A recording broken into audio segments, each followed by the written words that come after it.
नमस्कार मित्रांनो, पुन्हा एकदा नवीन व्हिडिओमध्ये तुमचं सर्वांचं स्वागत आहे। मित्रांनो, मुख्यमंत्री माझी लाडकी बहीण योजनेमध्ये ज्या महिलांनी नारी शक्ती दूत ॲपच्या माध्यमातून जे अर्ज केले असतील आणि या माध्यमातून मराठीमध्ये जर अर्ज केले असतील, अशा महिलेचे अर्ज रिजेक्ट होत आहे आणि भरपूर महिलेचे अर्ज रिजेक्ट झालेले आहे। आणि तुम्ही सुद्धा अर्ज रिजेक्ट होऊ नये म्हणून जर तुमच्या लॉगिन मध्ये एडिटचा ऑप्शन आला असेल तर तुम्ही पुन्हा फॉर्म भरू शकता, एडिट करू शकता आणि इंग्रजीमध्ये आधार कार्डनुसार जे नाव आहे अशा पद्धतीने तुम्ही अर्ज भरायचा आहे। मित्रांनो, जशाच्या तसे तुम्ही मराठीमध्ये पूर्वी अर्ज भरले होते म्हणून तुमचे अर्ज रिजेक्ट करण्यात आले आहे। हा अर्ज तुम्हाला परत एकदा इंग्रजीमध्ये भरायचा आहे असा तुम्हाला मेसेज मोबाईल नंबरवर मेसेज आला असेल। अशा पद्धतीने ज्या महिलेचे मराठीमध्ये अर्ज भरले असतील अशा महिलेनी तुमच्या नारी शक्ती ॲपवर एडिटचे ऑप्शन आले का हे पाहणं गरजेचं आहे। मित्रांनो, एडिटचे ऑप्शन आले असतील तर ते मराठीमध्ये एडिट न करता इंग्रजीमध्ये अर्ज भरणे गरजेचं आहे।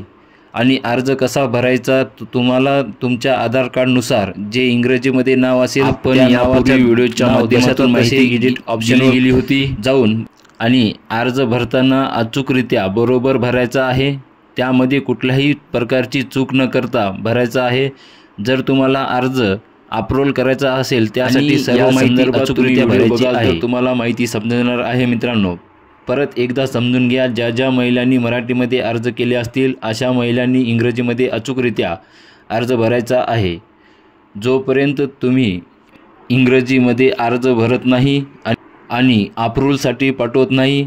मित्रांनो, 15 ऑगस्ट ते 19 ऑगस्ट दरम्यान राज्य सरकार माध्यमातून मुख्यमंत्री माझी लाडकी बहीण योजनेमध्ये जे पात्र होत्या त्या महिलांना जुलै आणि ऑगस्ट महिन्याचे असे 3000 रुपये मिळणार आहेत। त्यासाठी मित्रांनो, जर तुम्हाला दोन्ही महिन्याचे पैसे हवे असतील त्यासाठी अर्ज अचूकरित्या भरून घ्या। 31 ऑगस्टपर्यंत हे लास्ट डेट सांगितलेलं आहे। जर व्हिडिओ आवडला तर व्हिडिओला लाईक करा आणि सबस्क्राईब बटनावर क्लिक करून बाजूचा बेल आयकॉन प्रेस करायला विसरू नका, जेणेकरून अशाच नवनवीन योजनेची माहिती तुमच्यापर्यंत पोहोचतील।